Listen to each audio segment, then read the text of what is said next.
কারা বাধা দিচ্ছে আমরা কিন্তু তাদেরও মুখোশ শিক্ষার্থীদের সামনে এবং জাতির সামনে উন্মোচন করতে আমরা বাধ্য হব। যে এইখানে প্রক্টর ভিসির পদত্যাগের দাবি উঠতেছে, কেন উঠতেছে আমি বললাম তো। যেখানে ঢাকা বিশ্ববিদ্যালয়ের 96% শিক্ষার্থী ছাত্র সংসদ নির্বাচন চায়, যেখানে 90%-এর বেশি শিক্ষার্থী তারা এই জুন জুলাইয়ের ভিতরেই ছাত্র সংসদ নির্বাচন চায়। এখন শিক্ষার্থীদের প্রশ্ন, তাহলে চায় না কারা? আর প্রক্টর মহোদয় বলে গেলেন, ভিসি মহোদয় বললেন যে ছাত্রদের সাথে আরেকটা মিটিং বাকি আছে।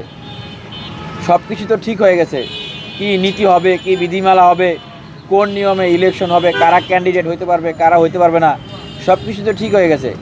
শিক্ষার্থীদের মতামত আমরা জানি, তাহলে কেন বারবার মিটিংয়ের দোহাই দেওয়া হচ্ছে? আজকে অন ডে ছিল, আজকে তো মিটিংটা হতে পারতো। মিটিংটা কেন হচ্ছে না? মিটিং কেন ডাকা হচ্ছে না? কেন মিটিং করা হচ্ছে না? কেন এই ছাত্র সংসদ নির্বাচনটাকে অন্য কোনো ইস্যুর সাথে ঝুলিয়ে দেওয়া হচ্ছে, কন্ট্রাডিক্ট করে দেওয়া হচ্ছে? এই উদ্দেশ্যটা শিক্ষার্থীদের কাছে পরিষ্কার হয়ে গেছে, আমাদের কাছে ওইটি পরিষ্কার হয়ে গেছে। আমরা লক্ষ্য করছি যে একটি মহল ইনিয়ে বিনিয়ে বিভিন্ন ছুতা ধরে আসলে ছাত্র সংসদ নির্বাচনটা যেন না হয় এই জন্যে কাজ করছে। এবং এখন প্রকাশ্যে বলতে হচ্ছে তারা ক্যাম্পাসকে আরও অস্থিতিশীল করে তোলার একটা পায়তারা করছে। ক্যাম্পাসকে অস্থিতিশীল করে একটা আতঙ্ক তৈরি করা এবং বিশ্ববিদ্যালয়ের প্রশাসনেরকে ভীতি প্রদর্শন করা, ছাত্র সংসদ নির্বাচনের ক্ষেত্রে যারা আন্তরিক তাদেরকে ভয় প্রদর্শন করা, শিক্ষার্থীদের মাঝে এক ধরনের আতঙ্ক তৈরি করা এবং একটা দোহাই দেওয়া যে ক্যাম্পাসে এখন একটা অস্থির অবস্থা চলছে, ক্যাম্পাসে নিরাপত্তা নাই, সুতরাং ছাত্র সংসদ নির্বাচন এখন করা যাবে না, তা চাওয়া যাবে না। কথা হলো, ক্যাম্পাসে যদি নিরাপত্তা না থাকে তাহলে ছাত্র সংসদ নির্বাচন চাওয়া যাবে না। এইটাকে যদি আমরা কজ হিসেবে ধরি তাহলে তো যারা ছাত্র সংসদ নির্বাচন চায় না তারা ধীরে ধীরে ক্যাম্পাসকে আরও অনিরাপদ করে তুলবে। বরং শিক্ষার্থীরা যেটা বলছে, শিক্ষার্থীরা যে কষ্টটা দেখাচ্ছে, ছাত্র সংসদ নির্বাচন প্রয়োজন ক্যাম্পাসের নিরাপত্তাহীনতাকে দূর করার জন্য। শিক্ষার্থীদের ভরসার জায়গা, আশ্রয়ের জায়গা, শিক্ষার্থীদের অধিকারের জায়গাটাকে শক্তিশালী করার জন্য ছাত্র সংসদ নির্বাচনের দরকার। যতক্ষণ ছাত্র সংসদ নির্বাচন না হবে, শিক্ষার্থীদের নির্বাচিত প্রতিনিধিদের জায়গা না থাকবে, ততক্ষণ পর্যন্ত ঢাকা বিশ্ববিদ্যালয়ের শিক্ষার্থীরা এবং ঢাকা বিশ্ববিদ্যালয় পারতপক্ষে তারা নিরাপদ নয়। তারা তাদের যে আশ্রয়ের জায়গা, সেই আশ্রয়ের জায়গায় তারা আশ্বস্ত নয়। সেখান থেকে আমি স্পষ্টভাবে বলছি যে আমার অনশনের 24 ঘন্টা পার হয়ে গেছে, আমার চোখ বন্ধ হয়ে আসতেছে, মাথা ঘোরাচ্ছে। আমার যদি কোনো খারাপ পরিস্থিতি হয় এর জন্য দায়ী থাকবে এই বিশ্ববিদ্যালয় প্রশাসন। এবং আমার যে ভয়েস, আমার যে কথা, এটা কিন্তু আমার কথা না, এটা ঢাকা বিশ্ববিদ্যালয়ের 96% শিক্ষার্থীর কথা। আমাকে গতকালকে আহ্বান জানানো হয়েছিল অনশন ভেঙে যেন আমি আলোচনার টেবিলে বসি। দেখেন আজকে পর্যন্ত কিন্তু এখন কিন্তু আলোচনা কিন্তু করে কিন্তু রেজাল্ট দিয়ে দিতে পারতো। আমি গতকালকে আলোচনার টেবিলে আসতে চাই নাই, তার ফলাফল তো বুঝতে পারছেন কেন। কারণ আলোচনার টেবিলে আসলে এই যে কি ফলাফল, আজকে দুপুর 2টা বাজে, 2টা পর্যন্ত তো আমি এখনও বেঁচে আছি। আমি বেঁচে আছি না এখন পর্যন্ত, 2টা পর্যন্ত। তাহলে ওনারা তো আলোচনা করে এখনও রেজাল্ট দিতে পারতেন, দিচ্ছেন না কেন? মূলত ওনারা চাচ্ছেন যে এই ছাত্র সংসদ নির্বাচনের এই যে দাবিটা, চাওয়াটা, এটা যেন স্থিমিত হয়ে যায়, ঠান্ডা হয়ে যায়। তাই আমরা বলতে চাই যে আমি যে অনশনে বসেছি, যে আলোচনায় ডাকা হয়েছিল আলোচনার টেবিলে, আমার কোনো ব্যক্তিগত বিষয় না যে আমি আলোচনার টেবিলে বসবো আর আলোচনার টেবিলে আলোচনা হবে, আমি শিক্ষার্থীদের কাছে সেটা বলবো। এটা সকল শিক্ষার্থীদের চাওয়া, সকল শিক্ষার্থীদের দাবি।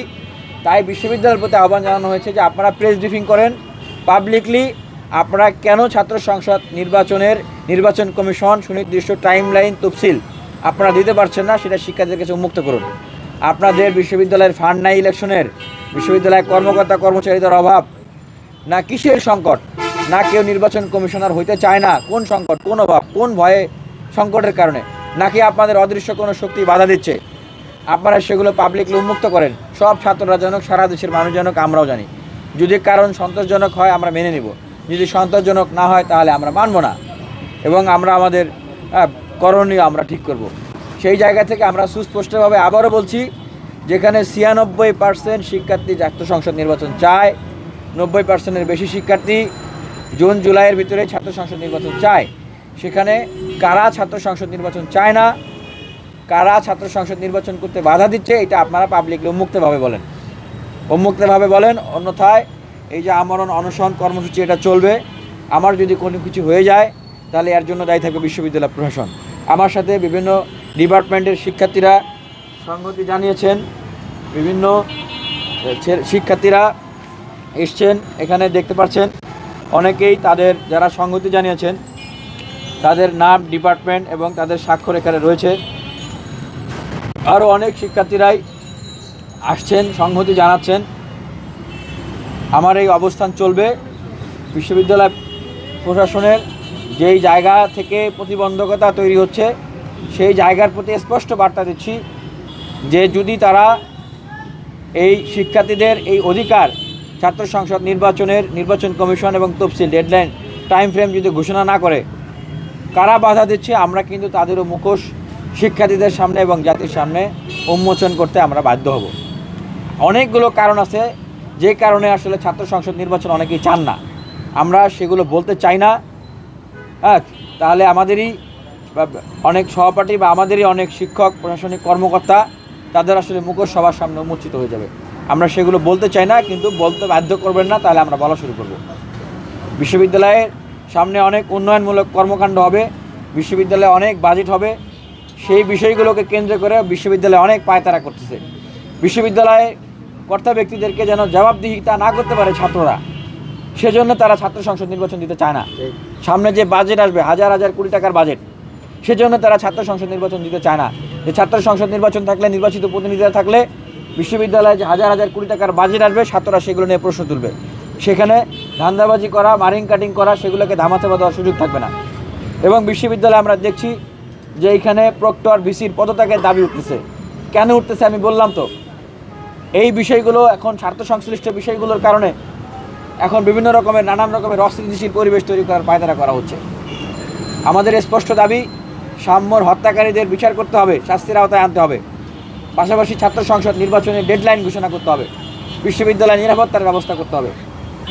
এছাড়া আমরা অনেককেই দেখছি বিভিন্ন জায়গায় বিভিন্ন ধরনের রেটরিক তৈরি করার চেষ্টা করছেন, যেগুলোর সাথে সাধারণ শিক্ষার্থীদের দাবির সাথে কোনো ধরনের সম্পৃক্ততা নেই, বরং সেগুলোকে ক্যাম্পাসের অস্থিতিশীলতাকে উস্কে দেওয়া এবং একটা কজ যে হ্যাঁ এখন ক্যাম্পাস অনিরাপদ, এখন ছাত্র সংসদ চাওয়া যাবে না। তাহলে তাদের কাছে প্রশ্ন যে ক্যাম্পাস অনিরাপদ, ছাত্র সংসদ নির্বাচন যদি না চাওয়া যায়, তাহলে যারা চায় না তারা ক্যাম্পাসকে আরও অনিরাপদ করে তুলবে।